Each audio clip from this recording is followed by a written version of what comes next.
Hey there, and welcome to Geopolitics 411. It's been a while since we heard from Trump and Putin or their statements. But guess what? Trump has decided to shake the world back again and maybe to say something to the president of Russia, President Putin. And guess what?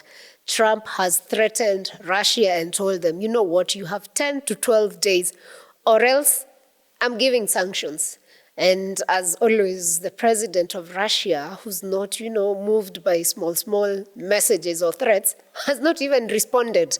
So very, very interesting to see this world leader deciding, you know what, you can't threaten us. We are the Russia. Very interesting. So US president set a new deadline for Russia earlier this week of between 10 to 12 days for Russia to agree on a ceasefire. Of course, there's been an order that has been in place, but it's not been adhered to because there were attacks that happened in Ukraine just the other day. So the ceasefire, this failure to observe the ceasefire is what has led Trump to saying, you know what, I'm giving you 10 to 12 days, or you will face the consequences. Trump cited frustrations with Russia President Vladimir Putin, saying that for the 3.5-year-old war or conflict that has been going on, it is not worth, and by now it should have ended. But since it's not ending, and even when we agree and have talks, there's still attacks going on, you know what, I'm going to issue threats. And he did. Question is, will they be actualized? I am not certain about that. I highly doubt, because these two, between Trump and Putin, I think these two are very good of friends with interests. So for them, even for Trump, even with the threats, it's safer to work on interests than to, go on a full throttle war or even offer sanctions that affect their business, the way business is run. Trump has threatened sanctions on both Russia and buyers of its exports in the progress, unless progress is made.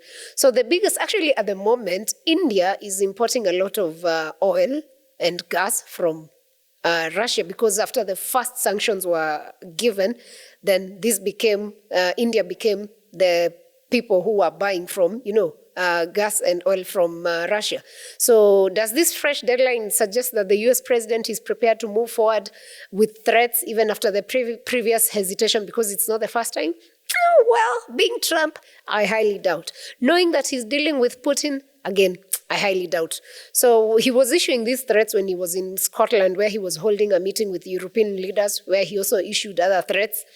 And they said that the shortening of the 50-day deadline he had set on the issue earlier this month was due to disappointment by Putin as attacks went on in Ukraine. Trump made the statement while meeting. It was very interesting because the Prime Minister, Keir Starmer, British Prime Minister Keir Starmer was present. And there is no, the exact statement he said, there is no reason in waiting. We just don't see any progress being made. And then in a post on X, you see what I'm telling you, I think Putin looked at this and was like, this is just another threat that really neither here nor there. Because the person who responded on X is the former Russian president, Dmitry Medvedev, who's also a very close ally of Putin, said Trump was playing a game of ultimatums. That could lead to a war involving the US. You see, like you throw a threat and then they say, it could lead to a war between us and the US. He added that each new ultimatum is a threat and a step towards war, not between Russia and Ukraine, but with Trump's own country. Of course, that's the US. Very interesting to see the Ukrainian president, I don't know how to pronounce the first name, but Zelenskyy said he was praising Trump and said these particularly significant statements as timely trying to move forward to a peace settlement. It's a clear stance and expressed determination to put us on time when a lot can change through strength for real peace.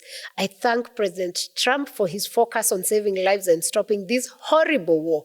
So Ukraine, he said, when he did his usual video address that he does, that it favors tougher sanctions, of course, on Russia as a key element in ending the war.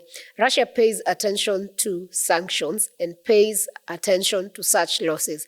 So you see the way Zelenskyy is happy when these threats are issued. But on the other hand, the president of Russia does not respond, but it's a former president who, talks about it. So Trump, who expressed the annoyance also with Zelenskyy before, I don't know why it's getting Zelenskyy very excited. And just the other day, he was, he was being mistreated by Trump when they were in Italy, Rome. So it's quite interesting to see how leaders behave. Some leaders like Zelenskyy behave when they meet Trump or when Trump makes a statement. So Trump was he always followed tough talk, has always, of course, been tough talking with Ukraine. So during the talks on Monday in Scotland, Trump hinted that he's not interested in more talks, like he feels he's done talks and no results with President Putin, and said that sanctions and tariffs would be used as penalties for Moscow if it did not meet Trump's demand. What I find interesting is that Trump feels it has to go his way or the highway. I know, of course, the US is a world leader. Yes, it's Trump, it's business. But why are you dictating the terms and conditions of other parties? Like, how bad is it? Maybe finding out why they are still going on. I mean, they did not assign an agreement with you. If anything, Trump gave demands to Ukraine of what he wants in return. But they haven't agreed with Russia what they will gain in return. So you see, when these things are not, when maybe from Putin's side, he feels your agreement works for you, on the other side, for us, it doesn't work. How do you expect him not to have attacks going on? I don't know. Anyway, Trump said there's no reason to wait. If you know what the answer is going to be, why wait? And it would be sanctions and maybe tariffs, secondary tariffs. This is what I was saying. They're going to offer maybe tariffs to nations that trade with them, like India and other countries. And he said that bottom line, he still added, I do not want to do that to Russia. I love the Russian people. You see, that's what I'm saying. It's just threats, which, as the ones that have been before, I highly doubt they will be impactful or they will be implemented, because these two gentlemen, Putin and Trump, have a very sort of cordial relationship that works for business. If it's not business, it's not going to work. If it's business, it's going to work. Russia's foreign ministry said that if the West wanted real peace with Ukraine, it would stop supplying Kyiv with weapons. So Russia is justified in their attack because they are not attacking while the rest chill. But of course, these countries, the West, of course, the US, they're still supplying them with whatever they need. If you cut the supply of weapons, it means the country will not be at war. So when the foreign ministry says until you stop supply of weapons, then this war is not going to end. Even for Trump, from where he sits, I think it pretends to be giving demands on one side, then on the other side you're supplying weapons. Doesn't make sense at all, and I think it is also very unfair. I mean, many times they've tried to settle. The president, of course, they all agree it's going to happen. Then a few days later, we hear even Ukraine has launched rockets. We hear Russia has launched their rockets also. So it's a game of who is more powerful. And of course, Russia knows this war, and even Trump has said it before. This was Biden's war. So everyone knew the proxy here, Ukraine, were being used as a pawn in all this for the benefit of the West. And the West has been supplying them with weapons. And unless that stops, I don't think this war is going to end. I don't think Putin will surrender and watch as he loses, and watch while the West supplies weapons to his enemies, quote unquote, and think that he can just chill and watch and do nothing. Anyway, let's wait and see how he reacts, or maybe he will not, or what happens after the 10 and 12 days ultimatum that has been issued by Trump. And also, do you think Russians will take the 10, 12 days serious? It's a thing of wait and see. Very, very, very interesting times we are living in. And also, could this open, if they after the 12 days elapse, could this be the beginning of war between Russia and the US? I'm not sure. Let's wait and see.